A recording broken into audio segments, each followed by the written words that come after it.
గత కాలం అంతా మనల్ని యేసే కాచి కాపాడినందుకు ఆయనకు వందనాలు చెల్లిస్తూ ఈ ప్రార్థన కూడికను ఆరంభించుకున్నాము.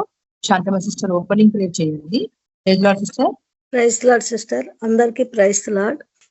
పాట ప్రార్థన చేసుకొని మీటింగ్ స్టార్ట్ చేసుకుందాము. ఇంతకాలం తన కృపలో భద్రపరిచిన దేవాది దేవునికి ప్రార్థనతో ఈ మీటింగ్ స్టార్ట్ చేసుకుందాము. పరిశుద్ధుడా పరిశుద్ధుడా పరిశుద్ధుడా పరలోకపు తండ్రి, పరిశుద్ధుడా నీకే వందనాలు స్తుతి స్తోత్రాలు నాయన. దయగల తండ్రి, ప్రేమ గల యేసయ్యా నీకే వందనాలు ప్రభా. ఎవరు సమీపించలేని తేజస్సులో ఉన్న దేవానికి వందనాలు నాయన. మహా తేజస్తో నిండి ఉన్న దేవానికి వందనాలు. ఆశ్చర్యకరుడా, అద్భుతకరుడా అయ్యా తండ్రి, ప్రియ పరలోకపు తండ్రి, పరిశుద్ధుడా నీకే వందనాలు వందనాలు స్తుతి స్తోత్రాలు నాయన. అయ్యా నాయన, సర్వజీవులు ప్రభా నీ కొరకు ఎదురు చూస్తున్నాయి నాయన. ప్రతి ఒక్క జీవి కోరికను కూడా ప్రభా నువ్వు తృప్తిపరిచే దేవుడవు, మహాదేవుడవు, మహోన్నతుడవు అయ్యా. సర్వాధికారివి, సర్వశక్తిమంతుడవు, పరిశుద్ధుడవు పరిశుద్ధుడవు అయ్యా నీకే వందనాలు తండ్రి. అత్యంత కృపగల దేవుడవు, పరిశుద్ధాత్మ దేవుడవు తండ్రి, నీకు వందనాలు చెల్లించుకున్నా ప్రభా. ఈ యొక్క శుభదినాన్ని తండ్రి మాకు ఇచ్చినందుకు నీకు వందనాలు చెల్లించుకుంటున్నా ప్రభా. ఈ దినమంతా కూడా ప్రభా నీ కృపలమ్మను భద్రపరుచుకొని ప్రభా మమ్మల్ని కాచిన విధానం కొరకే నీకు వందనాలు, కృతజ్ఞత స్తుతి స్తోత్రాలు చెల్లించుకుంటున్నా తండ్రి. దయగల దేవా నీకే వందనాలు నాయన. అయ్యా నీ కృప చేత ప్రభా మమ్మల్ని రక్షించుకున్నావు నాయన. మా కొరకు ఈ లోకానికి వచ్చి ప్రభా అయ్యా కలువరిలో నాయన నీ రక్తం కార్చి నాయన అయ్యా ప్రభా మమ్మల్ని రక్షించుకున్నావు, నీ ప్రాణం పెట్టావు ప్రభా. మమ్మల్ని వెతుక్కుంటూ ఈ లోకానికి వచ్చిన దేవాతి దేవుడవు ప్రభా. మేము నశించిపోకుండా మమ్మల్ని రక్షించిన దేవుడవు నీకే కోట్లాది వందనాలు, కృతజ్ఞత స్తుతులు స్తోత్రాలు నాయన. పరిశుద్ధాత్మ దేవా నీకే వందనాలయ్యా. ఈ ఆన్లైన్ ప్రార్థనలో ప్రభా నీ పాద సన్నిధిలో మేము ఉన్నాం నా తండ్రి. నీకే వందనాలు. మా మధ్యలో మీరు దిగండి ప్రభా. వాక్యం ద్వారా మాతో మాట్లాడండి ప్రభా. ప్రతి ఒక్కరి జీవితాలు కూడా సరిచేయండి నాయన. అయ్యా మా ప్రతి ఒక్కరి జీవితాలు సరిచేయండి. ప్రతి ఒక్కరితో మీరు మాట్లాడండి పరిశుద్ధాత్మ దేవా. ఎక్కడ చూసినా ప్రభా శాంతి లేదు, సమాధానం లేదు ప్రభా. లోకమంతా ప్రభా అయ్యా తండ్రి అల్లకొల్లరంగా ఉంది నా ప్రభా. పరిశుద్ధాత్మ దేవా నీకే వందనాలు తండ్రి. అయ్యా సిద్ధపట్టు దినాల్లో మేము ఉన్నాం నాయన. నీ రాకడకు ప్రతి ఒక్కరు కూడా సిద్ధపరచండి పరిశుద్ధుడా నీకే వందనాలు. అయ్యా ఏ విడిచిపెట్టాలను ప్రభా అవి విడిచిపెట్టి నాయన అనుదినము నీ సిలువెత్తుకొని నిన్ను వెంబడించే భాగ్యమును దయచేయండి నాయన. పరిశుద్ధుడా బుద్ధిగల కన్యకుల్లాగా ప్రభా జీవించు కృప దయచేయండి పరిశుద్ధాత్ముడా నీకే వందనాలు నాయన. పాటలు పాడే వాళ్ళు కూడా మీరుండండి నా తండ్రి. అయ్యా మంచి స్వరాలు మీరు చేయమని ప్రార్థిస్తున్న వాక్యం ద్వారా మీరు మాట్లాడండి ప్రభా. అనారోగ్యంతో ఉన్న బిడ్డలందరినీ స్వస్థపరచండి, జ్ఞాపకం చేసుకోండి. ఏ బంధకాల్లో ఏ ఊర్లో ఉన్నారో ప్రభా ప్రతి ఒక్క బంధకాలు కూడా మీరు తెంచివేయండి, లేవనెత్తండి. మీ వాక్యం శక్తి గలదు ప్రభా. అయ్యా నీ రక్తంలో విమోచన ఉంది నా ప్రభా తండ్రి. నీ రక్త ప్రోక్షణ ప్రతి ఒక్కరికి దయచేయండి ఆయన. వాక్యం వినేవారు కూడా మారు మనసు రక్షణ దయచేయమని ప్రార్థిస్తున్నా తండ్రి. ప్రతి ఒక్కరు బంధకాలు కూడా తెంచివేయండి. అనారోగ్యంతో ఉన్న బిడ్డలందరినీ స్వస్థపరచండి. వినివారికి మారు మనసు రక్షణ దయచేయమని ప్రభా తండ్రి. ఈ ఆన్లైన్ ఆరాధన అంతట్లో ప్రభా మీ తోడుని నడిపించి తండ్రి మీరే ఘనత మహిమ ప్రభావాలు పొందమని యేసయ్య పరిశుద్ధ నామమున ప్రార్థించి వేడుకుంటున్నాను తండ్రి.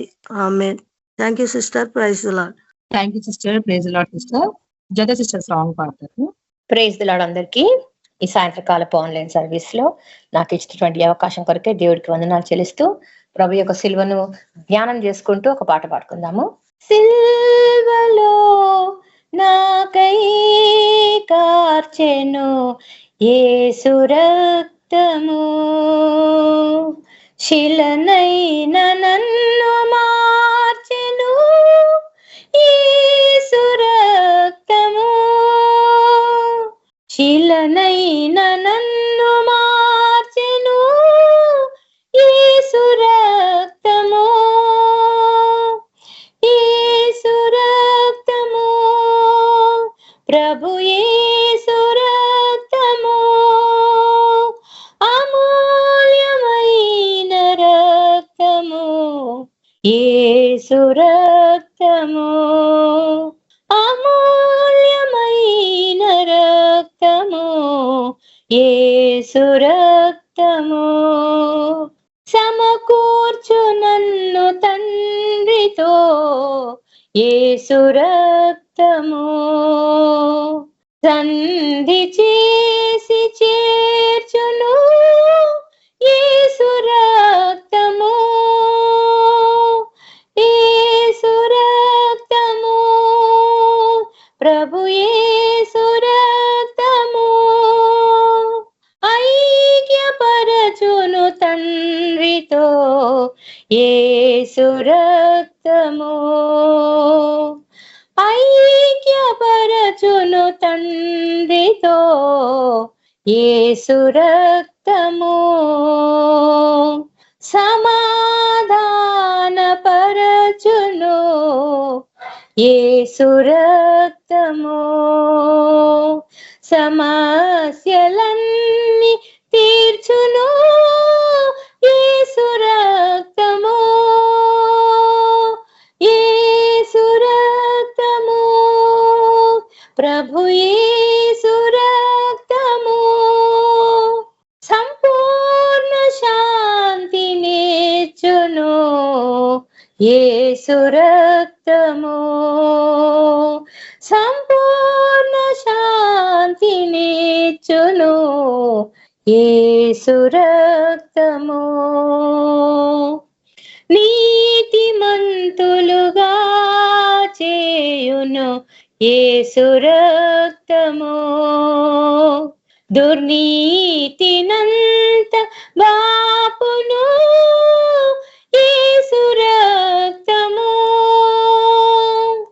యేసు రక్తము, ప్రభు యేసు రక్తము నిబంధన నిలుపును రక్తము, యేసు రక్తము నిబంధన నిలుపును రక్తము, యేసు రక్తము రోగములను బాపును యేసు రక్తము, దురాత్మల పారద్రోలును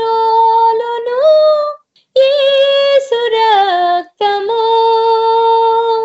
యేసు రక్తము, ప్రభు యేసు రక్తము శక్తి బలములనిచ్చును యేసు రక్తము, శక్తి బలమునిచ్చును యేసు రక్తము, సిల్వలో నాకై కార్చెను యేసు రక్తము, సిల్వలో నాకై కార్చెను యేసు రక్తము, శిలనైన నన్ను మార్చెను యేసు రక్తము, యేసు రక్తము, ప్రభు యేసు రక్తము, యేసు రక్తము, ప్రభు యేసు రక్తము అమూల్యమైన రక్తము, యేసు రక్తము అమూల్యమైన రక్తము, యేసు రక్తము. Praise lord sister, thank you. Praise lord sister, thank you. మన మధ్యన చక్రవర్తి బ్రదర్ మెసేజ్ ని షేర్ చేసుకుంటారు. Praise Lord brother.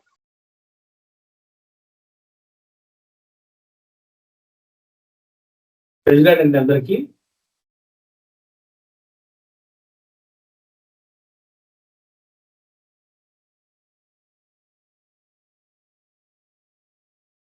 చిన్న ప్రార్థన చేసుకొని వాక్యంలోనికి వెళ్దాం.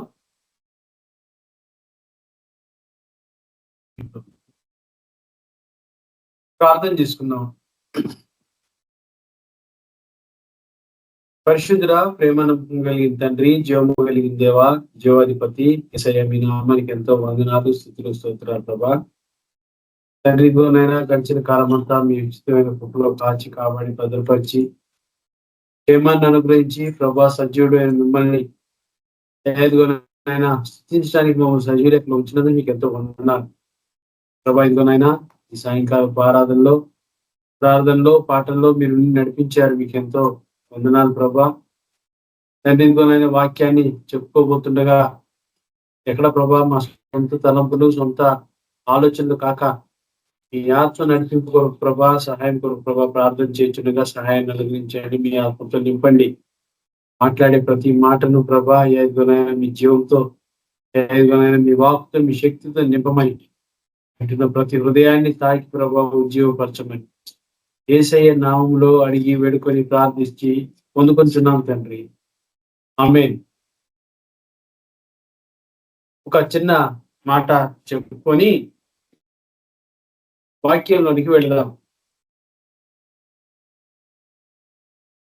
ఒక దీపము ఒక నలుగురికి ఏ విధంగా, ఒక నలుగురు జీవితాల్లో ఏ విధంగా అది ప్రభావితం అవుతుంది అనే విషయాన్ని మనం చూద్దాం. చీకట్లో ఒక రాత్రి ఒక బాటసారి దారి తెలియక తముడుకుంటూ వెళ్తున్నాడంట. అతను ఎంత ప్రయాణం చేయాలో తెలియదు, ఎటువైపు వెళ్ళాలో తెలియదు. కారణం ఏంటి అన్నాడంటే అది చీకటిగా ఉంది. అది అతను వెళ్ళేపాటికి అతని డెస్టినీకి ఎంత సమయంలో రీచ్ అవుతాడు అనేది తెలియని పరిస్థితి. కారణం ఏంటి అంటే అతను వెలుగులో ప్రయాణం చేస్తూ ఉన్నట్లయితే అది క్షేమకరంగాను, అది ఆయనకు అదిగోండి అతను వెళుతున్నటువంటి మార్గానికి అది మంచి మార్గదర్శకంగాను ఉంటుంది. అది చీకట్లో అయ్యేపాటికి ఏమవుతుంది అంటే అతను వెళుతున్నటువంటి ఆ మార్గంలో అనేకమైనటువంటి ఇబ్బందులు కలిగి అతను ఆ రాత్రి కాలంలో ఆ బాటసారికి దారి తెలియక ఎటువైపు వెళుతున్నాడో మరి తెలియక తముడుకుంటూ వెళుతున్నాడంట. కానీ అది చీకటి ఆయనకు కానీ అది వెలుగు కాదు. అది వాస్తవంగా వెలుగును ప్రకాశిస్తూనే ఉన్నది. ఇంకో అతను అదే దీపాన్ని నిరంతరం వెలిగించే విధంగా చాలా ప్రయాసపడుతూ ఉన్నాడంట.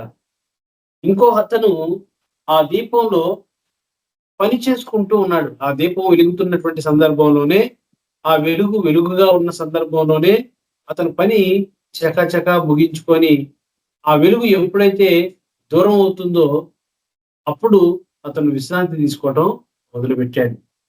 ఇంకో అతను ఆ వెలుగును చూస్తుండగా ఇది నాతో, ఆ వెలుగుతో నాకేం పనిలే, నాకు సంబంధం లేదు, ఈ వెలుగు నాకేమి అవసరం లేదు, నా సొంత తలుపులు సొంత ఆలోచనలు ఉన్నాయి, నాకు ఆ శక్తి సామర్థ్యాలు ఉన్నాయి, ఆ వెలుగు లేకపోయినా నేను వెళ్ళగలను అనేటువంటి ఒక ఆలోచనతో అతను వెళుతూ ఉన్నాడు. అయితే ఇక్కడ సారాంశం ఏంటి అని అంటే ఈ నలుగురి విషయంలో సమానంగా వెలుగు అనేది ఉంటూనే ఉంది, కానీ వారి పరిస్థితులను బట్టి, వారికి కలిగినటువంటి లోపాలను బట్టి ఆ వెలుగు వారికి కొంతమందికి కనపడదు గాను, కొంతమందికి ప్రయోజనకరంగాను, కొంతమంది ఆ వెలుగుని ఇంకా బాగా వెలిగించే విధంగాను, ఇంకొంతమంది ఆ వెలుగుతో నాకేంటి పని అని చెప్పి వెలుగుకి వెళ్ళేవాడిలాగా, దాన్ని నిర్లక్ష్య పెట్టేవాడిలాగా ఉన్నారు.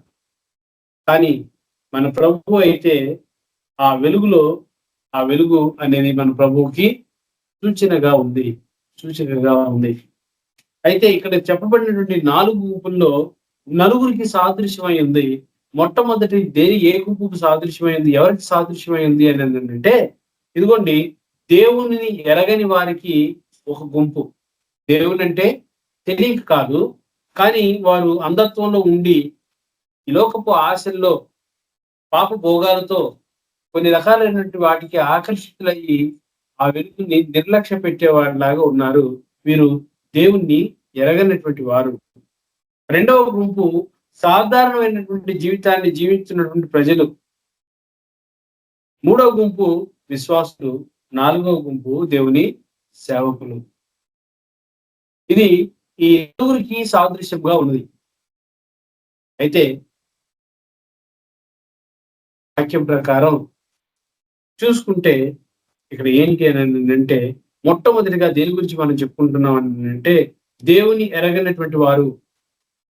ఎందుకు దేవుణ్ణి ఎరగరు అని అంటే కేవలం ఒకటే, ఆ దేవుడు మాకు దేవుడు కాదనో, ఆ దేవుడితో మాకు అవసరం లేదనో, మాకున్నటువంటి వారు మాకున్నారు కదా అనేటువంటి ఒక ఆలోచనతోనో, లేదు అని అంటే కొన్ని సందర్భాల్లో మేము ఫారెస్ట్ కి అటు ఇటు వెళ్తున్న సందర్భాల్లో కొంతమంది వామ్మో ఆ దేవుడు చాలా సత్యవంతుడు, ఆ దేవుడిని మేము ఆ స్వామిని మేము బరాయించలేము, ఆ స్వామి దగ్గర చాలా నిష్టగా ఉండాలి, మేము ఉండలేము అని చెప్పి ఒక ప్రాంతంలో ఒక ముసలమ్మ 97 వయసు ఉన్నటువంటి ముసలమ్మ అంటూ ఉంది. ఆఖరికి అమ్మ నీ పేరేంటమ్మా అని అంటే నా పేరు మరియమ్మ అంది. ఆమె పేరేమో క్రైస్తవురాలి పేరు, కానీ ఆమె స్థితి చూస్తేనేమో ఆమె సంపూర్ణంగా దేవునికి చాలా దూరంగా నివసిస్తున్నటువంటి, పైగా ఆమె ఏమి సాక్ష్యం ఇస్తుందో తెలుసా?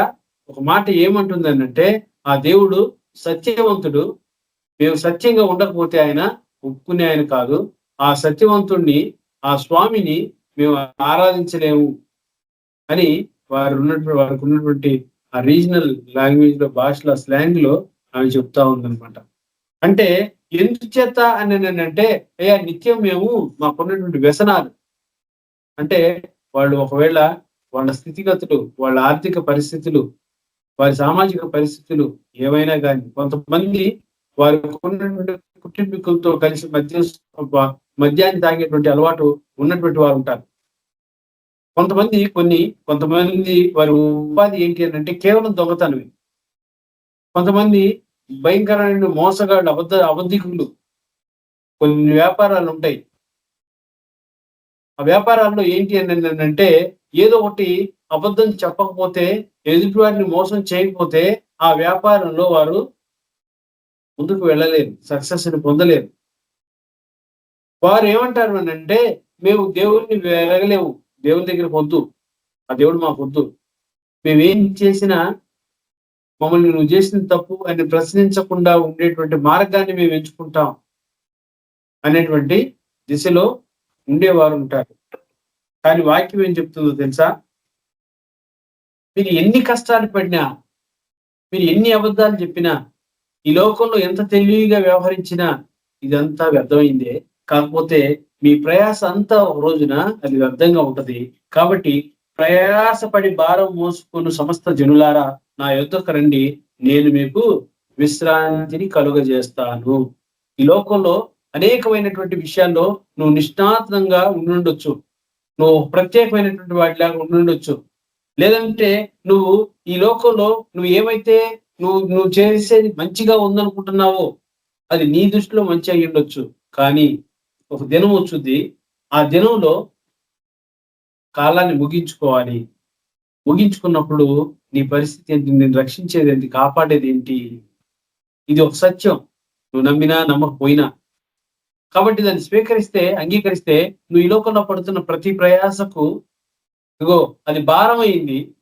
కానీ లోకంలో నువ్వు మోస్తున్నటువంటి ప్రయాసపడి భారం మోస్తున్నావు కదా, అలిసిపోతున్నావు కదా, ప్రయాసపడి భారం మోయిచున్న సమస్త జనులారా, ఒక తెగవాళ్ళు, ఒక కులం వాళ్ళు, ఒక విధానంలో ఉన్నటువంటి వాళ్ళు, వేరే మార్గాల్లో ఉన్నవారు అని ఇక్కడ స్పెసిఫిక్ అనేది జనరల్ ఖాళీ. ప్రతి ఒక్కరికి ఆహ్వానం ఇది. ఈ ఆహ్వానం ఏంటి అంటే ప్రయాసపడి భారం మోచున్న సమస్త జనులారా మీరు నా యొద్దకు రండి, నేను మీకు విశ్రాంతిని కలుగజేస్తాను. ఆ విశ్రాంతి అనేది ఈ లోక సంబంధమైనది కాదు, కానీ అది పర సంబంధమైన విశ్రాంతి. ఈ లోకంలో నేను ఒక 4 రోజుల పాటు విశ్రాంతి తీసుకుంటాను, నాకేమి వద్దు అనేది ఎవరన్నా ఉంటే అది మంచి మాట కాదు. ఎప్పుడు వాక్యం ఏం చెప్తా ఉంటదంటే శరీర సంబంధమైంది, ఈ లోక సంబంధమైంది కానే కాదు, కానీ ఇది ఆత్మ సంబంధమైంది. యేసు ప్రభుని ఇలా అడుగుతాడు, నువ్వు రాజువా, యూదులకు రాజువా అని అంటే నువ్వు అన్నట్టే, కానీ నా రాజ్యం ఈ లోక సంబంధమైనటువంటి రాజ్యం కాదు. ఈ లోక సంబంధమైనటువంటి రాజ్యం అయితే నాకు కూడా కొంతమంది సైనికులు ఉంటారు, వారికి నీకు నాకు మధ్యలో, లేదంటే వేరే వాళ్ళకి మధ్యలో ఒక పోరాటం జరుగుతుంది. కానీ నాకు అలాంటి పోరాటం కాదు, అది అలాంటి సైన్యం కాదు, కానీ నేను రాజునే, కానీ నా రాజ్యం ఈ లోక సంబంధమైనది కాదు, నాది పర సంబంధమైనటువంటి రాజ్యం అని అంటాడు. కాబట్టి ఆ పర సంబంధమైనటువంటి రాజ్యంలో ఒక సైనికుడుగా, ఆయన కుమారుడుగా ఆయన ఆయన ఆయన మెచ్చదగిన వాడుగా మనం ఉండాలి అని అంటే ఈ లోకంలో ఈ ప్రయాసను ఎక్కడ పులి స్టాప్ పెట్టాలి, ఎక్కడికి వెళ్తే ఈ ప్రయాసకు ఇదిగో విశ్రాంతి దొరుకుతుంది అనేది మొట్టమొదటిగా నా జీవితంలో కనుక్కోవాలి, తెలుసుకోవాలి. ఎన్నో సందర్భాల్లో చెప్తా ఉంటే, స్వార్థం చెప్తా ఉంటే దాన్ని తృణీకరించవచ్చు, దాన్ని లెక్క చేయకుండా ఉండి ఉండొచ్చు, దాన్ని పట్టించుకోకుండా ఉండి ఉండొచ్చు. ఇది మాకు కాదు అని అనుకొని ఉండొచ్చు. దానికి కారణం ఏంటి అని అంటే కొరింథీయులకు రాసిన మొదటి పత్రిక 2వ అధ్యాయము 14వ వచనంలో ఏమనంటే, ప్రకృతి సంబంధమైనటువంటి మనుషులు దేవుని ఆత్మ విషయములను అంగీకరింపడు. ఎందుకు అని అంటే నువ్వు ప్రకృతి సహజంగానే చూస్తున్నావు. ఈ లోకంలో ఆత్మ సంబంధమైనటువంటి వాటిని నువ్వు గ్రహించలేవు. ఆత్మ సంబంధమైనటువంటివి ఏవి, ప్రకృతి సంబంధమైనటువంటివి ఏవి, శరీర సంబంధమైనటువంటివి ఈ లోకంలో నువ్వు ఆలోచిస్తావు. కానీ ఆత్మ సంబంధమైనటువంటి వాటిని అర్థం చేసుకోవాలంటే ఆత్మీయ దశలో నీ స్థితి ఆ రకంగానే ఉండాలి. చాలా మంది అనుకుంటారు పక్షుల భాష పక్షులకే తెలుసు, మనుషులకు తెలియదు. మనుషుల భాష మనుషులకే తెలుసు. కొంత అలవాటు చేస్తే ఎప్పుడు నీతో ఉండేటువంటి కొన్ని రకాల పక్షులకో పశువులకో అలవాటుగా మారిపోతా ఉంటాయి. ఎందుకంటే వింటా ఉంటాయి కాబట్టి. వాటికి అర్థమవుతుందో లేదో తెలియదు కానీ లోబడినట్టు మాత్రం ఉంటాయి. అలాగే కొన్ని భాష చీమల భాష చీమలకే తెలుసు, పక్షుల భాష పక్షులకే తెలుసు. అవి ఎలాగెళ్తే ఆకాశంలో ఎగురుతూ వెళ్ళేటప్పుడు ఒక ప్లేస్ నుంచి ఇంకో ప్లేస్ కి ట్రావెల్ చేసేటప్పుడు అవి వెళ్ళే ఆకారం చూడండి, ఫ్రాక్షన్ ఆఫ్ సెకండ్స్ లో వాటి దిశను మార్చుకుంటా ఉంటాయి, వాటి ఆకారాన్ని మార్చుకుంటా ఉంటాయి. ఒక్కొక్కసారి రౌండ్ సర్కిల్లో వెళ్తాయి, ఒక్కొక్కసారి హారిజాంటల్ గా వెళ్తాయి, ఒక్కొక్కసారి వర్టికల్ గా వెళ్తాయి, ఒక్కొక్కసారి వి షేప్ లో వెళ్తాయి, ఒక్కొక్కసారి రకరకాలుగా వెళ్తా ఉంటాయి. వాటికి ఎట్లా అర్థమవుతుందో తెలీదు, ఎవరు చెప్తారో తెలీదు, కానీ చాలా సిస్టమేటిక్ గా వెళ్తాయి. చీమలు చూడండి, క్రమం తప్పుకోకుండా ఒక లైన్ లోనే వెళ్తాయి. ఎవరు నేర్పించారో తెలియదు. వాటి భాష వాటికి మాత్రమే అర్థమవుతుంది. అది దేవుని సృష్టి. అలాగే ఆత్మ సంబంధమైనటువంటి విషయాలను నువ్వు అర్థం చేసుకోవాలి అని అంటే నువ్వు ఆత్మీయ స్థితిలో ఆ లెవెల్కి ఎదగాలి అని అంటే మొట్టమొదటిగా నువ్వు విడిచిపెట్టవలసింది ఈ లోకాన్ని, శరీర సంబంధమైనటువంటి విడిచిపెట్టాలి. అప్పుడు మాత్రమే ఎదగలం, అప్పుడు మాత్రమే వాటి ప్రకారం మనం ముందుకు వెళ్ళగలం. అందుకని ఏమంటాడంటే ప్రకృతి సంబంధమైనటువంటి మనుషుడు దేవుని ఆత్మ విషయములను గ్రహింపడు. అనుభవం లేదు కనుక వాటిని అతను గ్రహించడు. అనుభవం ఉంటే అతనికి ఆ లెక్క తెలిస్తే నిజంగా దాని ప్రకారమే ఉండుంటాడు, కానీ అతనికి తెలియదంట. అందుకని ఇక్కడ ఏమంటాడంటే ప్రకృతి సంబంధమైనటువంటి మనుషుడు ప్రకృతిగానే ఆలోచిస్తాడు. ఈరోజు ఏం సంపాదించుకుందాం, ఈరోజు ఎక్కడికి వెళ్దాం, ఈరోజు ఇంకేదైనా చేద్దామా. ఈరోజు నిజంగానే ఆ సిస్టర్ ప్రార్థన చేసిన క్రమంలో ప్రతి ఇంటిలో ప్రతి చోట అక్రమం విస్తరించుట చేత ప్రేమ చల్లారిపోయి, ముఖ్యంగా ఆస్తి వివాదాలు, అన్నదమ్ముల మధ్య గొడవలు, అక్క చెల్లెల మధ్య గొడవలు, తల్లిదండ్రుల మధ్య గొడవలు. ఈ మధ్య కాలంలో ఒక చోట విన్నాను, తల్లికి బాగాలేదని చెప్పి ఇద్దరు కొడుకులు మాట్లాడుకుంటూ ఉంటే తల్లికి బాగాలేదని అంటే ఆమె ఎవరి దగ్గరికి వెళ్ళడానికి నిరాకరించకపోతే కూతురు దగ్గరికి వెళ్ళిందంట. ఆ కూతురు తీసుకొని వెళ్ళి ఎక్కడో అనాథాశ్రమం దగ్గర విడిచిపెట్టిందంట. ఆమె దిగులు పెట్టుకొని ఆ పరిస్థితి ఏంటో తెలియదు, ఎవరు లేరు. 2 పూట్ల భోజనం అయితే జరుగుతుంది కానీ, మంచిగా చూస్తున్నారు కానీ, పండు పలహారాలు ఇస్తారు కానీ ప్రేమను కొనుక్కోలేం కదా. డబ్బులు భోజనాన్ని కొనుక్కోగలం కానీ ప్రేమను కొనుక్కోలేం. అక్రమం అనేది విస్తరించిపోయింది. వాక్యంలో చెప్పబడినటువంటి వాక్యం ఏది కూడా తప్పు పోలేదు. అంత్య దినములందు అపాయకరమైనటువంటి కాలం వచ్చును. మనుషులు ఏ విధంగా ఉంటారు అని అంటే ఇది ఈ విధంగా ఉంటారు. కాబట్టి పరిస్థితులు అస్సలు బాగాలేదు, దారుణంగా ఉన్నాయి. ఒకరినొకరు ప్రేమించుకునే పరిస్థితులు ఏమి కావు, ఒకరినొకరు ఆదరించుకునేవి కావు. ఎందుకు అని అంటే కేవలం ఒకటే, అది ఏంటి అని అంటే ప్రకృతి సహజంగా ఉన్నారు కాబట్టి. అదే ఆత్మీయ స్థితిలో ఉంటే, ఒరే ఇవన్నీ నాకెందుకు, ఏం చేసుకుంటాను, తీసుకోపో, నీకేం కావాలి, అది కావాలా, ఓకే తీసుకోపో. ఎందుకనేనంటే ఈ లోకంలో ఉన్నదంతా వ్యర్థం. ఈ లోకంలో ఉన్న వాటికంటే విలువైంది నా దేవుడు నా దగ్గర ఉన్నాడు, నాతో ఉన్నాడు కాబట్టి నాకేమీ అవసరం లేదు, దేవుడే నాకున్నాడు అనేటువంటి ధైర్యంగా ఈరోజు ఏ సమస్య వచ్చినా చెప్పేటువంటి విశ్వాసి గాని, చెప్పేటువంటి వారు ఎవరైనా సరే ఉన్నారా అని అంటే అది ప్రశ్నార్థకమే. చెప్పలేం. మంచి వాక్యం చెప్పాలంటే అందరూ ఎదుటి వారికి చక్కగా బుద్ధి చెప్పడంలో, గద్దించడంలో చాలా గంభీరంగా గద్దించగలం, బుద్ధి చెప్పగలం. కానీ అది రివర్స్ ప్రశ్న వేసుకొని ఇది నాకెంతవరకు ఈ ప్రిన్సిపల్ అప్లై అవుతుంది అని ఆలోచిస్తే దానికి మాత్రం సమాధానం దొరకడం కష్టమే.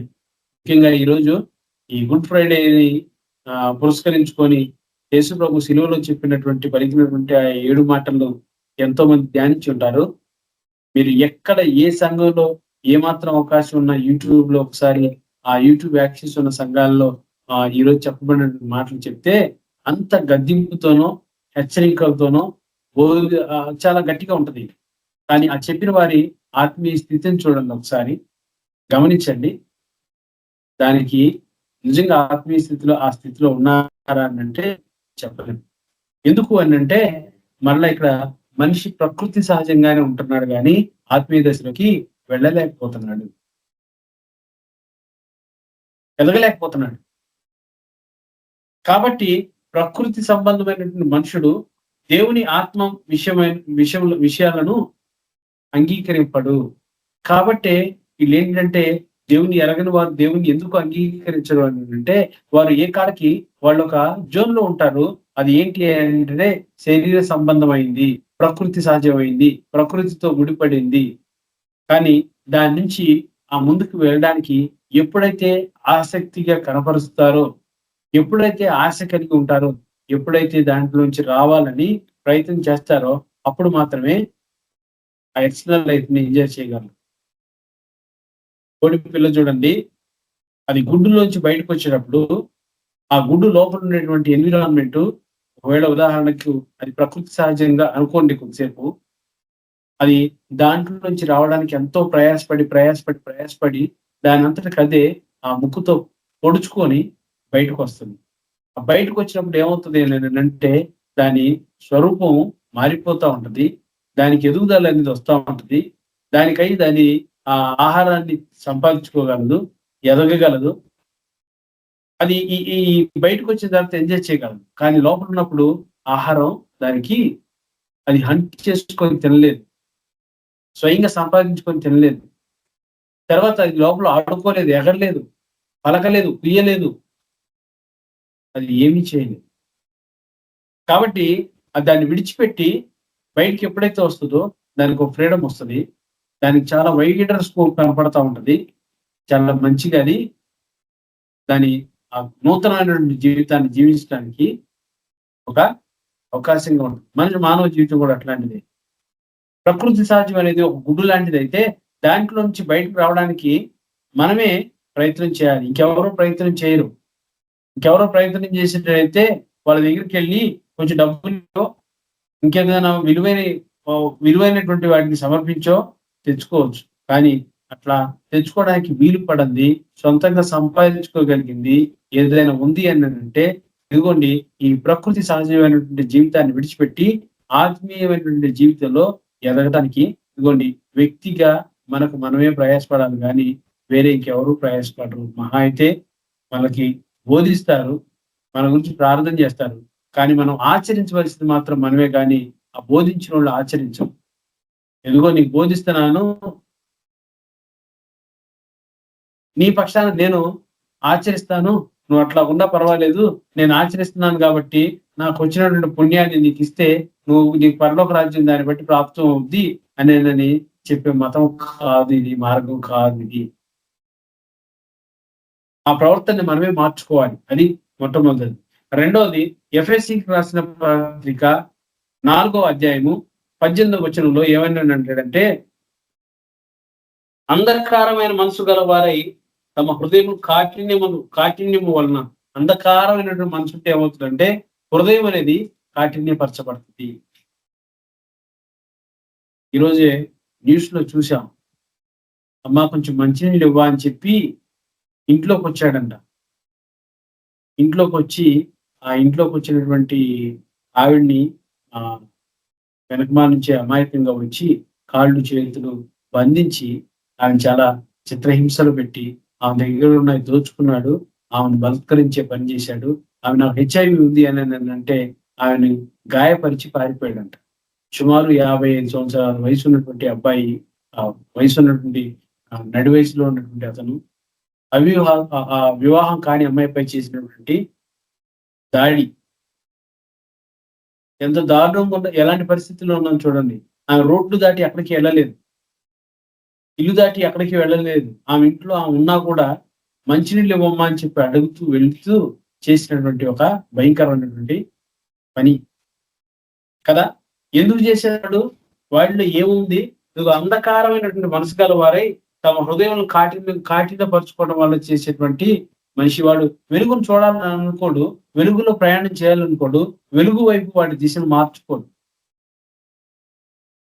తప్పిపోయిన కుమారుడు గురించి కూడా చెప్తాం. తప్పిపోయిన కుమారుడు ఆ వెలుగుని, చాలా మంచిగా ప్రేమించేటువంటి తండ్రిని, ఆ ఇంటిని మొత్తాన్ని గుర్తించలేక నాకొద్దు అని దూరపరుచుకొని పోయి ఎక్కడికో వెళ్ళిపోయి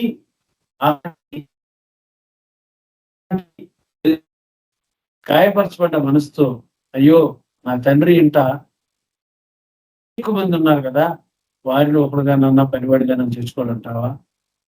నాకు ఇంకేం ఆస్తి పాస్తులు వద్దు కానీ కనీసం పనివాడిగానన్నా చేర్చుకోపోతాడా?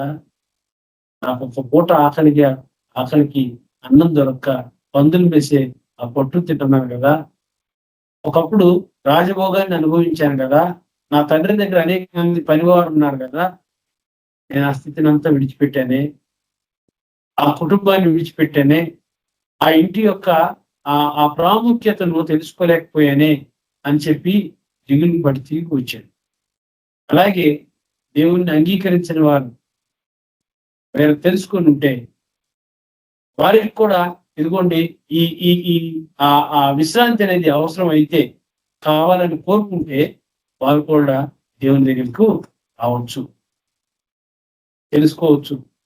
దీనికేమి వేరే మిమ్మల్ని ఇబ్బంది పెట్టేది లేకపోతే ఇంకేదైనా చేసేది కాదు, కానీ ఇది కేవలం మీరు ఆయన్ని నిజరక్షకుడు అని చెప్పి అంగీకరించడం ద్వారా దొరికేటువంటి ఒక సులువైనటువంటి మార్గం. నోటితో పాపిని అని చెప్పి ఒప్పుకుంటే దొరికేటువంటి ఒక గొప్ప గౌరవం. తర్వాత మన బ్రతుకు మార్చుకొని ఆ స్థితిగతులన్నిటికీ దూరం ఉండేటువంటి ఒక ప్రయాణం. ఇంకొక మాట,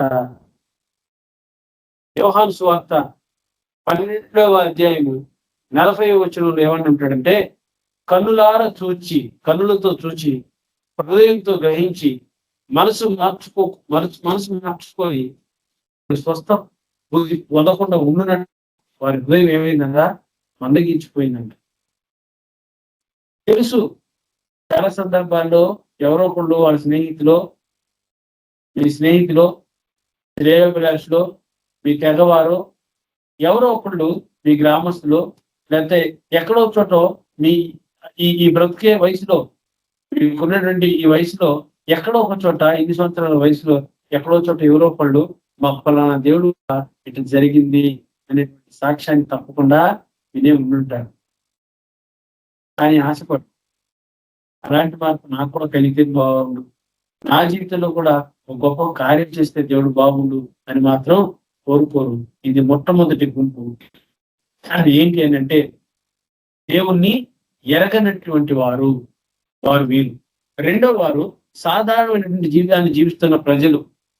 అంటే ఈ సాధారణ జీవితం ఏంటి అని అంటే, దేవుడు తెలుసు, యేసు ప్రభు తెలుసు, కానీ వస్తారు, వచ్చి ఎప్పుడో పండక్కో లేకపోతే వాళ్ళు రావాలో వాళ్ళ బుద్ధి పుట్టినప్పుడు వచ్చి ఆ దగ్గర ఉన్నటువంటి ఆ గుడిలో ఒక చిన్న చిరు దీపాన్ని వెలిగించి, ఒక క్యాండిల్ వెలిగించి దండం పెట్టుకొని, లేదంటే కొంచెం వస్తా కరడజనో కాయలో లేకపోతే ఏమన్నా పువ్వులో ఏవో తీసుకొని వచ్చి అక్కడ ఇచ్చేసి వెళ్ళిపోతా ఉంటారు.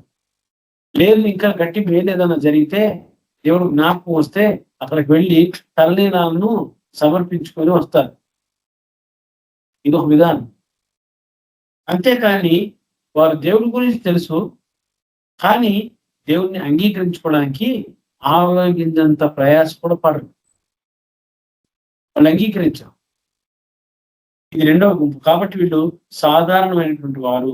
వీళ్ళు ఏంటి అంటే దేవుని ప్రేమను అర్థం చేసుకోవడానికి ప్రయత్నించినటువంటి వారు. మీ జీవితంలో ఎన్నో కష్టాలు, ఆపదలు ఉండవచ్చు, కానీ దేవుని దృష్టిలో మీరు విలువైనటువంటి వారు అని దేవుడు మీకు జ్ఞాపకం చేస్తున్నాడు. ఆ కష్టాలు వచ్చినప్పుడే దేవుడి దగ్గర రావటం కాదు, కానీ దేవుని దృష్టిలో చాలా విలువైనటువంటి వారు, కానీ మీరు దేవుని దృష్టిలో చాలా విలువైనటువంటి వారుగా ఉన్నారు కాబట్టి మీ కష్టాన్ని ఆయన తెలుసుకుంటాడు, మీ ఇబ్బందులను ఆయన తెలుసుకుంటాడు, మీ ఇరుకులను తెలుసుకుంటాడు, మీ వేదనను తెలుసుకుంటాడు, మీరు ఏ లోపం చేత కొట్టుబడుతున్నారో ఆయన తెలుసుకుంటాడు. కానీ ఆయన మిమ్మల్ని ప్రేమిస్తున్నాడు. కాబట్టి దేవుని ప్రేమను చేసే ప్రయత్నం ఈ రెండవ గుంపు చేస్తే చాలా బాగుండు. తర్వాత చిన్న కుమారుడు తిరిగి వచ్చినప్పుడు తండ్రి అతని గతాన్ని ఏమి జ్ఞాపకం చేసుకోవాలి. చిన్న కుమారుడికి తిరిగి వచ్చినప్పుడు, అరే నేను నిన్ను ఎంత బాగా చూశాను రా, అందరికన్నా నేను బాగా చిన్నవాడి వెనుక అల్లారు ముద్దుగా చూశాను కదా, గారాబంగా చూశాను కదా, కానీ నువ్వు నన్ను మాయ చేశావు, మోసం చేశావు, నన్ను చాలా దుఃఖానికి గురి చేశావు, నీ గతం చూస్తే నేను చేర్చుకోబుద్ధి కావట్లేదు, నువ్వు వెళ్ళిపోరా నా దగ్గర నుంచి అని అనలేదు. దూరం నుంచి చూసి కొత్త బట్టలను సిద్ధపరిపించాడు. ఇంటి కోసం, ఏర్పాటు కోసం మరి పంపించాడు. ఉంగరం కోసం, చేయించడం కోసం మనిషిని పంపించాడు. అసలు ఎంత పండగ చేశాడని అంటే తప్పిపోయిన నా కుమారుడు దొరికాడని చెప్పి ఎంతో సంబరపడ్డాడు. కాబట్టి నువ్వు అటు తప్పిపోయినట్టు లేవు, ఇటు దేవుళ్ళలోనూ లేవు. ఇది రెండవ గుంపు. ఈ గుంపు ఏమంటారంటే సాధారణమైనటువంటి జీవితం కలిగినటువంటి వీరు. వీళ్ళు ఈ లోక మర్యాదలను అనుసరించి వామో ప్రార్థన పోతే మా వాళ్ళందరూ వీళ్ళు ఆ కులపోళ్ళు, ఆ తెగోళ్ళు, లేకపోతే వాళ్ళలో కలిసిపోయారు, ఆ మతం పుచ్చుకున్నారంట, ఆ మతమోళ్ళు, లేకపోతే ఆ వేరే దేశపోళ్ళు అని అంటారేమో అని చెప్పి ఒక రకమైనటువంటి ఫీలింగ్ లో ఉండి జాగ్రత్తగా ఉండేటువంటి మనుషులు వీళ్ళు. ఈ లోక మర్యాదను అనుసరిస్తూ ఉంటారు. కానీ వాక్యం చెప్తుందంటే ఈ లోక మర్యాదను మీరు అనుసరింపక అనే మాటను నొక్కి ఒక్క అని చెప్తా ఉంటది. ఇంకోటి ఏంటంటే ఈ వెలుగుకు చీకటకు జరిగేటువంటి సంఘర్షణలో వీళ్ళు ముందుకు రాలేరు, వెనక్కి వెళ్ళలేరు. ఇది రెండవ గుంపు. వీళ్ళని సాధారణమైనటువంటి జీవితాన్ని జీవించేటువంటి ప్రజల కింద మనం అనుకోవచ్చు. వీళ్ళు ఏంటి అని అంటే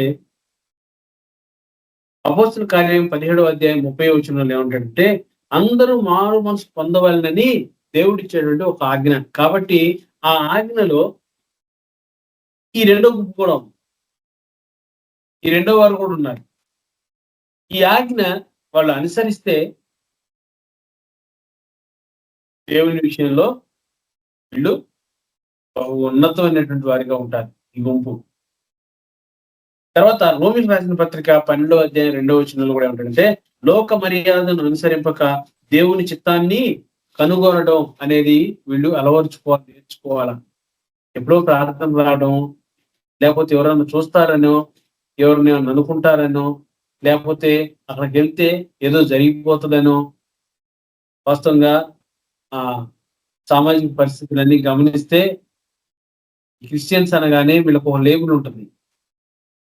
వీళ్ళకి మిగతా వాటితో పోల్చుకుంటే వీళ్ళు ఉండేటువంటి ఏరియాకు పెద్దగా ఆదరణ ఉండదు, వీళ్ళు ఉండేటువంటి ప్రాంతంలో అన్ని ఫెసిలిటీస్ ఉండవు, వీళ్ళు ఉండేటువంటి ప్రాంతంలో ఆ మంచి రియల్ ఎస్టేట్ ఉండదు, రేట్లు ఉండవు, అన్ని సమస్యాత్మకమైనటువంటి పరిస్థితులు, ఎవరు వీళ్ళు డెవలప్ చేయరు. కాబట్టి వీళ్ళలో ఉండేదానికన్నా బయటకు పోయి వేరే చోట వీళ్ళకి దూరంగా ఉంటే, వేరే గుంపు వచ్చి మనం చేర్చుకుంటే వాళ్ళ దృష్టిలో మనం ఉన్నతమైనగా ఉంటాం. కాబట్టి ఈ గుంపుకు దూరంగా ఉండాలి అనేటువంటి ఒక సిద్ధాంతం కలిగి, అంటే ఈ లోక మర్యాదను అనుసరించి వాళ్ళు ఏంటంటే ప్రయారిటీలో ఉంచరు. కానీ ఇక్కడ చూస్తుంది, ఈ రోజు మనం తృణీకరణ ఒక దినం వచ్చుద్ది, ఆ దినంలో మనం చాలా కీ ఫ్యాక్టర్ గా మారబోతాం, మూలరాయిగా ఉండబోతాం. ఆ విషయాన్ని మనం గమనించుకోవాలి. గమనించుకొని ఈ రెండో దశలో నుంచి మూడో దశలోకి నెట్టబడే విధంగా ఉండాలని కోరుకుంటున్నా.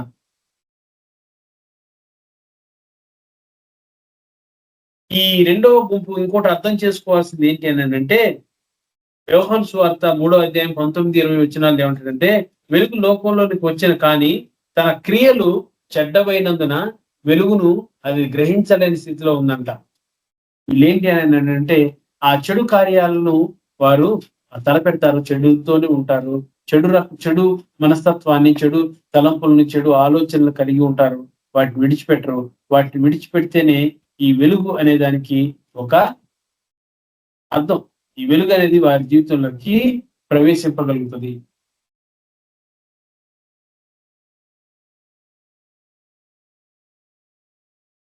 మూడో గుంపు విశ్వాసం. విశ్వాసులకు సాదృశ్యమైనటువంటి గుంపు. అంటే విశ్వాసులు ఎవరంటే ఆ వెలుగున్నప్పుడు పని చేసుకునేటువంటి గుంపు. వీరేంటి అని అంటే, వారు దేవుణ్ణి నమ్ముకున్నారు కదా, దేవుడు మాతో ఉన్నాడు కదా అని గర్వపడకూడదు. రెండోది ఏంటి అంటే, పడిపోయిన వారిని చూసి వీళ్ళు విమర్శించకూడదు. వాడి స్థితి ఎట్లా ఉంది, వీళ్ళ స్థితి ఎట్లా ఉంది, ఆ సంఘపోళ్ళు ఇట్లా ఉన్నారు, ఈ సంఘపోళ్ళు ఇట్లా ఉంటారు, లేదంటే వాళ్ళు ఆరాధన క్రమం అట్లా ఉంటది, వీళ్ళ ఆరాధన ఈ విధంగా చేస్తారు, వాళ్ళ ప్రార్థనా జీవితం ఈ విధంగా ఉంటది, వాళ్ళ భక్తి జీవితం ఈ విధంగా ఉంటది, వాళ్ళు ప్రార్థన పోతారు కానీ వాళ్ళు దేవునికి అనుకూలంగా ఉండరు, మేము మాత్రమే ఉంటాము అని చెప్పుకునేటువంటి ఎవరు విశ్వాసులుగా ఉన్నటువంటి వారు అట్లా ఉండకూడదు. తర్వాత దేవుణ్ణి నమ్మిన వారు సమస్యలతో కూడా ప్రశాంతంగా ఉండగలరు. ఎన్ని సమస్యలున్నా కూడా దేవుడు వాళ్ళ పక్షాన్ని ఉంటాడు కాబట్టి, దేవునితో ఉన్నారు కాబట్టి వీళ్ళు ప్రశాంతంగా ఉంటారు. అయితే రక్షించబడిన వారు కూడా ఉన్నారు కాబట్టి వారిని రక్షించాల్సిన బాధ్యత ఎవరి మీద ఉంది అని అంటే, రక్షించబడని వారిని రక్షించే బాధ్యత ఎవరి మీద ఉంది అని అంటే ఈ విశ్వాసుల మీదే ఉంది. కాబట్టి వీళ్ళు ఏంటి అని అంటే, దేవుడిచ్చేటువంటి ఆ కనికరాన్ని పొందుకొని వాళ్ళు ఒక మంచి గొప్ప ధన్యత. ఏంటి ఆ కనికరం ఏంటంటే, ఆయన అంగీకరించడమే ఆ కనికరం. ఆయన కనికరం పొందటమే, ఆయన్ని తెలుసుకొని ఆయన సొంత రక్షకంగా స్వీకరించి ఆయన కృపకు, ఆయన కనికరానికి మనం దాసును వాని పాత్రలో అవ్వాలి. అది ఆయన కోరుకుంటున్నాడు. పెద్ద కుమారుడు తండ్రితోనే ఇంట్లోనే ఉండి తండ్రిని అర్థం చేసుకోలేని స్థితి. ఒక్కొక్కసారి క్రైస్తవులుగా ఈ మూడో గ్రూపులో ఉంటాం మనం. వీళ్ళని విశ్వాసులుగా ఉంటాం, కానీ కొన్ని విషయాల్లో దేవుని విషయంలో కొంత సణుగుకునే పరిస్థితి, కొంచెం గొడుగుకునే పరిస్థితి, అలాంటి పరిస్థితులు జీవితంలోకి రాకుండా మనం ముందుకు వెళ్తూ ఉండాలి. అలాంటి ఒడిదుడుకులు వచ్చినప్పుడు బ్యాలెన్స్ చేసుకోగలగాలి. ఇది మూడవ గుంపు.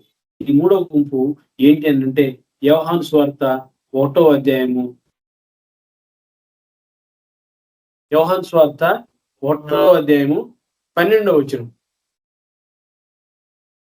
నన్ను ఎందరు అంగీకరించిరో వారందరికీ, అనగా తన నామమందు విశ్వసించిన వారికి దేవుడు పిల్లలగుటకు ఆయన అధికారము అనుగ్రహించాను. ఆయన ఎవరైతే అంగీకరించారో వారందరికీ ఆయన పిల్లలుగా ఉండేటువంటి అధికారాన్ని దేవుడు అనుగ్రహించాడు. కాబట్టి ఆ అధికారాన్ని మనం పోగొట్టుకోకూడదు. ఆ అధికారం కలిగినటువంటి వాడు అధికారాన్ని సంపాదించుకోగలగాలి, మరింత విశ్వాసంగా నమ్మకంగా ఉండాలి. మరిన్ని ఆ రాజ్యాన్ని అధికారం కలిగినటువంటి వాడు ఆ అధికారాన్ని పరిచర్యలో పనిచేయాలి, నమ్మకంగా ఉండాలి. అది దేవుడు కోరుకుంటున్నాడు. తను ఎందరు అంగీకరించారో, ఎంతమంది అంగీకరిస్తే అంతమందికి, వారందరికీ అనగా విశ్వాసం ఉంచిన వారికి దేవుని పిల్లలకు ఆయన అధికారమును అనుగ్రహించాను. కాబట్టి అలాంటి అధికారాన్ని ఆ అధికారాన్ని మనం సద్వినియోగం పరుచుకొని, ఇదిగోండి విశ్వాస జీవితంలో మనం అనేకులకి మాదిరికరంగాను, అనేకులకి ప్రోత్సహించే విధంగాను, అనేకుల్ని ఆ రక్షణ మార్గంలో నడిపించేవారుగాను విశ్వాస జీవితంలో ముందుకు వెళ్ళాలి. ఆఖరిగా దేవుని సేవకులు, ఇది 4వ గుంపు. ఇంట్లో పనివారు ఉన్నారు, తండ్రి ఆజ్ఞ మేరకు వారు త్వరగా వెళ్ళి కుమారునికి వస్త్రాలు, విందు సిద్ధపరిచారు. అంటే విందు సిద్ధపరచడం అంటే వస్త్రాలను సిద్ధపరచడం ఏంటంటే అనేకులకి అదిగోండి ఆ వస్త్రాలను ఇచ్చేటువంటి నూతనమైనటువంటి వస్త్రాలు ఆయన ఇచ్చేటువంటి ఆయన ఇచ్చే రకరకాల వస్త్రాలను కప్పేవారిలాగా ఇచ్చేవారిలాగా సిద్ధపరిచే విధంగా మన వాక్యం కానీ లేకపోతే మనం బోధించేది కానీ మనం వారిని సన్మార్గంలో నడిపించే విధంలో కానీ ఒక విధానాన్ని కలిగి ఉండాలి. కాబట్టి ఆ తప్పిపోయిన కుమారుడు ఏ విధంగా ఉన్నాడో, ఆ తండ్రి ఏ విధంగా స్వీకరించాడో, తర్వాత పనివారు ఎంత నమ్మకంగా పనిచేస్తూ ఉన్నారో, ఇదంతా మనం గమనిస్తే ఇదిగోండి ముందు చెప్పుకున్నట్టుగా ఆ వెలుగు అందరి మీద ఒకే రకంగా ప్రకాశిస్తుండగా దాన్ని గ్రహించేవాడు ఉన్నాడు, గ్రహించలేని వాడు ఉన్నాడు, నాకు అవసరం లేదు అనుకున్నవాడు ఉన్నాడు. దానికోసం అది నిరంతరం వెలగాలని చెప్పి తాపత్రపడేవాళ్ళు ఉన్నారు. ఒకే రకంగా వెలుగు ఏ విధంగా తాగుతుందో అదే విధంగా ఈ 4 గుంపుల్లో ఉన్నటువంటి వారిని దర్శించి ఈ 4 గుంపుల్ని దేవుడు బలపరచాలని కోరుకుంటూ ఈ 4 ఉన్నారో వారు ఈ విషయాలను ఏ గుంపులో ఉన్నారో చూసుకొని ఆ గుంపులోంచి మరి బయటకు వచ్చేసి ముఖ్యంగా అది దేవునికి ప్రయోజనకరమైన గుంపులో దేవుని గుంపులో ఉండాలని కోరుకుంటూ దేవుడికి కొన్ని మాటలు తన ఎన్నికల్లో దీవించి ఆశీర్వదించిన గాక. ఆమేన్. చిన్న ప్రార్థన చేసుకుందాం. నమ్మకం కలిగిన తండ్రి యేసయ్య మీ నామానికి ఎంతో వందనాలు, స్తోత్రాలు ప్రభా. తండ్రి ఇదిగోనైనా చెప్పబడినటువంటి వాక్యాన్ని బట్టి మీకు ఎంతో వందనాలు ప్రభా. ఇదిగోనైనా వెలుగు సాదృశ్యమై ఉన్నారు ప్రభా. ఇదిగోనైనా ఈ వెలుగు అందరి మీద ప్రకాశిస్తుంది కానీ అయ్యా కొంతమంది మాకు అవసరం లేదు అని చెప్పి అంధకారంలో నడిచేటువంటి వారు ఉన్నారు తండ్రి. ఆ వెలుగును వెలిగించే వారుగా ఇంకా బాగా ప్రకాశవంతంగా వెలగడానికి సహాయకారులుగా ఉన్నారు ప్రభా. ఆ వెలుగులో పనిచేసుకునేటువంటి వారు ఉన్నారు తండ్రి. ఇదిగో నేను సొంత ఆలోచనలతో సొంత తలంపులతో దాన్ని తృణీకరించిన వారు ఉన్నారు ప్రభా. కనికరించి కృప చూపించి అయ్యా ఇదిగోనైనా ఎవరైతే అయ్యా ఈ వెలుగుకు దూరంగా ఉన్నారో, అంధకారంలో ఉన్నారో వారిని ఒకసారి ముఖ్యంగా దర్శించమని ప్రార్థన చేస్తున్నాం. వారి నోటితో వారి పాపాలను ఒప్పుకొని మీ వైపు తిరగడానికి మీకు అనుగ్రహించండి తండ్రి. ఇదిగోనైనా విశ్వాస మరింతగా బలపడటానికి మీకు అనుగ్రహించండి. సాధారణమైన స్థితిలో నుంచి ప్రత్యేకమైన గుంపులోకి నెట్టబట్టడానికి మీకు అనుగ్రహించండి. సేవకులుగా అనేకులకి ప్రభా ఇదిగోనైనా మాదిరిగా ఉండడానికి ప్రభా ఇదిగోనైనా అనేకుల్ని ప్రభా ఇదిగోనైనా మీరు ఆకలికి సిద్ధపరచడానికి కావాల్సినటువంటి ఇదిగోనైనా తలంపుతో నింపమని ప్రభా ప్రత్యేకంగా ప్రార్థన చేయొచ్చండి ప్రభా. ఇదిగోనైనా ఈ వాక్యాన్ని విన్నవారిని మీరు జ్ఞాపకం చేసుకోనండి తండ్రి. ఇదిగోనైనా మీ సన్నిధిలో ప్రభా ఈ సమయాన్ని గడిపిన వారిని మీ కృపతో జ్ఞాపకం చేసుకోనండి. కావాల్సిన ఆశీర్వాదాలు వారికి అనుగ్రహించమని తండ్రి. ఇదిగోనైనా నన్ను కూడా మీరు జ్ఞాపకం చేసుకోమని యేసయ్య శక్తి కలిగిన నామములు అడిగి వెళ్ళి ప్రార్థిస్తున్నాం తండ్రి. ఆమేన్. అందరికీ వందనాలు. Praise Lord brother. ఆశీర్వాదం ఇవ్వండి బ్రదర్. మన తండ్రి అయిన దేవుని నుండి ప్రభు అయిన యేసుక్రీస్తు నుండి పరిశుద్ధాత్మ నుండి శాంతి సమాధానం కృపయు మనకును సకల పరిశుద్ధులకును ఇప్పుడును సదాకాలము తోడయుండి నడిపించి మహిమ పొందును గాక. ఆమేన్. Praise lord sister. Praise lord. ఆమేన్. ఆమేన్. Praise lord. అందరికీ ప్రైజ్ లార్డ్. అందరికీ ప్రైజ్ లార్డ్. అందరికీ ప్రైజ్ లార్డ్.